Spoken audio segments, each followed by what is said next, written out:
Welcome to the World Gem Foundation's Success in Selling video series, where we look at the importance of knowledge and sales training when selling gemstones and jewelry. In Overcoming Objections, we will look at some of the typical obstacles sales associates face when trying to close a sale. Specifically, we will focus on how a sales associate's knowledge can turn a client's hesitation into a commitment to buy. Sadly, many employers see training as a cost of doing business rather than an investment in their business. They do not realize that knowledge can mean the difference between a sale won and a sale lost. Businesses who invest in their employees reap the rewards, not only in increased sales and profitability, but also in employee loyalty. If you want an employee to be invested in your company, you must invest in them. While no one will deny the benefits of gemmological knowledge, what about sales training? Every business needs to sell their products to generate revenue and profits, yet the vast majority of sales associates have never received any sales training. Professionally trained sales associates follow a 7-step sales process, often referred to as the anatomy of a sale. This results in fewer objections and a much higher closure rate. Untrained sales associates, on the other hand, often face far more resistance because they do not follow the logical progression all sales must go through.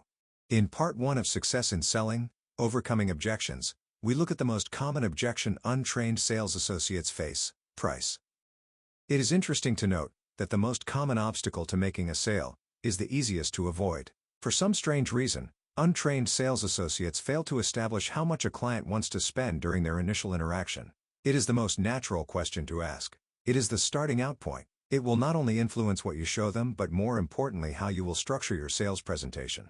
By removing buyer anxiety, your customer will be more relaxed and more receptive. If you respect their budget, why would price suddenly become an objection? By not establishing a budget, you simply complicate matters, not just for your client, but also for yourself. By leaving this door open, you have just made your job infinitely harder. Many consumers now believe that it is wrong to pay full price for an item. Over the years, we have been bombarded with sales events and this has created a sales mentality. Retailers no longer sell value. They sell price. Often, they will artificially inflate their prices so that they can discount them later. Provided they follow consumer guidelines, there is nothing illegal about this practice, but is it ethically defensible? Professional sales associates do not need to resort to discounting. They know the value of the goods they are selling, and this is what they sell.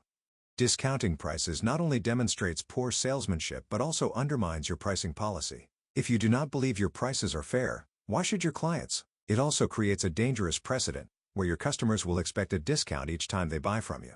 Profitability is not about how many sales you make, but about how profitable each sale is. Let's imagine a client comes into your store looking for a 1-carat diamond. He has done some research on the internet and decided that he wants the finest color and one of the highest clarities. During your initial interaction, you failed to establish a budget. It soon becomes apparent, from his body language, that what he wants and what he can afford are two completely different things. Accepting that you could have avoided this awkward situation by simply asking him how much he wanted to spend, you must now try and salvage the sale. This is where knowledge comes into play. It is time to get creative. You have already shown him the finest quality. Now you must find viable alternatives that will give him the look he wants, at a price point he can afford.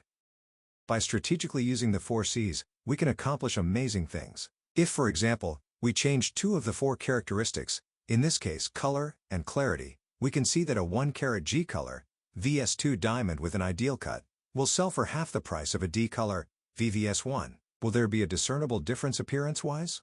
No. Even to a trained eye, it will be impossible to differentiate between a VVS1 and a VS2 without using magnification, and while a G color is lower than a D color, it will still appear white in a face-up position.